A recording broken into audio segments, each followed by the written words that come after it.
everyone. So let's talk today about hair fall, right? जो बहुत ही ज़्यादा common हो चुका है. Every now and then we can see everyone talks about hair fall हो रहा है. क्या हमने ये सोचने की कोशिश की कि hair fall क्यों हो रहा है? What is the reason?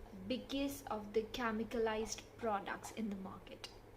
Yes बहुत सारे ऐसे प्रोडक्ट्स हैं जो हाईली केमिकलाइज्ड हैं, जो अगर हम लोग हमारे हेयर्स पे यूज़ करते हैं तो हमारे हेयर्स में हेयर फॉल इशू स्टार्ट हो जाते हैं. और भी बहुत सारे रीज़न है जो हेयर फॉल की वजह हो सकती है. Here I am sharing you my routine which I follow to prevent hair fall as I am a new mom. So postpartum hair fall तो हर कोई जानता है, right? So we will talk about that also. First of all, what I am doing for my hair is oiling my hair. What oil I am using, I'll show you at the end. First of all is that I oil my hair every day. Yes, there are different theories, बहुत अलग अलग theories हैं. कुछ बोलते हैं कि oil नहीं लगाना चाहिए, कुछ कहते हैं कि ऑयल कभी कभी लगाना चाहिए, but I personally used oil every day on my scalp. I massage it and then tie it and then sleep, right? तो ये मेरा रूटीन है जो मैं एवरी डे करती हूँ. समटाइम्स हैपन्स कि मैं भूल जाऊँ, but most of the time this is my routine. उसके बाद second is here wash, right? अब हेयर वॉश की भी बहुत सारी चीज़ें हैं. आपको अपने हेयर के अकॉर्डिंग देखना है what suits you the most. That is once in a week भी आप कर सकते हैं, twice in a week is perfect. Every one if you do twice in a week is good. और अगर आपके बाल बहुत ज़्यादा डर्टी होते हैं, आपका एक्सपोजर बहुत ज़्यादा है, बाहर जाते बहुत ज़्यादा हैं, पोल्यूशन बहुत ज़्यादा आता है, तो फिर आप 3 टाइम्स इन अ वीक भी कर सकते हैं. देन कंडीशनिंग ऐसे एक ऐसी चीज़ है जो आज भी लोग नहीं करते हैं. शैम्पू किया, शैम्पू के बाद कंडीशनिंग करना वो ज़रूरी नहीं समझते, but guys conditioning is really important. Conditioner लगाना चाहिए बिकॉज़ आपने हेयर वॉश किया है, हेयर में से वो जो नेचुरल हेयर ऑयल है हमारे बालों का, उसको लॉक करने के लिए कंडीशनिंग करना बहुत ज़्यादा ज़रूरी है. तो प्लीज़ कंडीशनिंग करिए. एंड उसके अलावा हम लोग अगर बात करें यहाँ पे, that is hair mask. I use hair mask sometimes in 10 और 15 डेज़ में एक बार मैं कर लेती हूँ.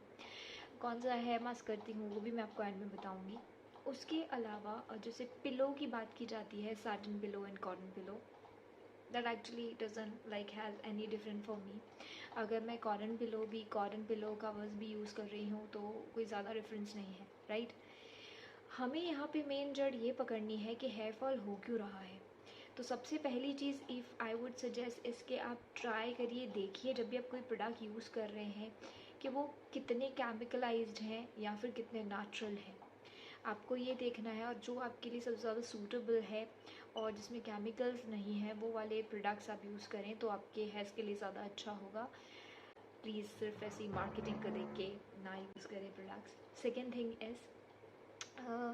सेकेंड इज़ कि हमारा न्यूट्रिशन बहुत ही ज़्यादा रोल प्ले करता है हमारे हेयर फॉल में. तो अगर आपको बॉडी में प्रोटीन की या फिर वाइटामिन्स की, मिनरल्स की कमी रहेगी तो वो हेयर फॉल होगा. तो आप ट्राई करिए कि ज़्यादा से ज़्यादा अपने बॉडी में चेक करिए कोई न्यूट्रिशन की कमी तो नहीं जा रही है, vitamins, might be calcium, might be protein, anything. Please आप वो चेक करिए एंड उसे कंप्लीट करिए विथ फूड और with supplements, whatever works best for you, right?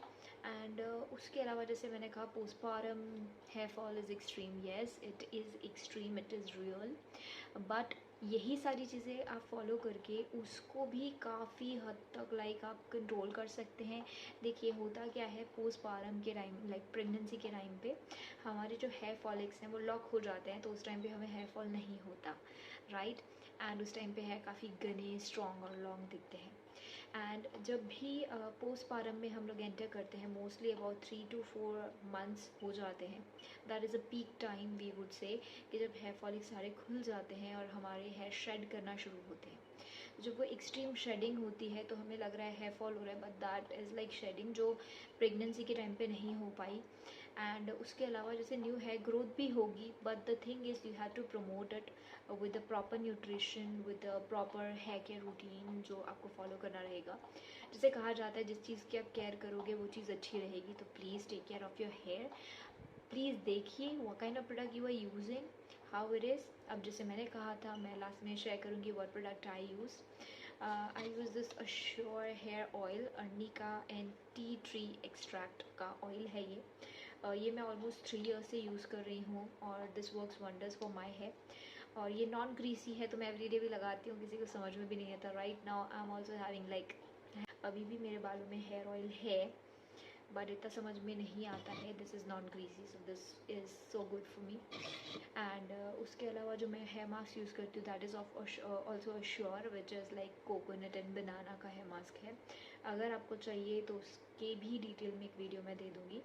Now how I use it, right. Daily रात को I use this hair oil. how I use it is like take 2 to 3 drops, okay, और उसको अपने hands में अच्छे से ले लीजिए। दैन आप अपने जो स्कैल्प है सिर्फ आपको अपने स्कैल्प पे मसाज करना है। और the best way if you want to do is just flip your hair upside down and then do it. ये आपको 2 to 3 मिनट्स तक करना है and it will work like wonders. And आप इस तरीके से हेयर ऑयल लगा सकते हैं। हेयर ऑयल लगाने के बाद अपने हेयर को टाई करके सो सकते हैं, बट प्लीज़ मेक श्योर कि आप अपने हेयर को बहुत ज़्यादा टाई ना करें। Right, so this was some of the tips for hair fall which I personally follow. Heat का यूज़ कम से कम करें, राइट, हीट को बहुत कम यूज़ किया जाए, that will work good. Yes, I use one serum also. I will show you all the products in my any other video and will give you details about that. But yes, let me tell you, this is not a sponsored video. I actually use this product from last 3 years, so I'm sharing with you. If you want, you can. And if you want to start your hair care treatment with us, you can connect with us with like from Instagram or from YouTube or whatever is convenient to you. So thank you so much. Bye bye. See you in the next video.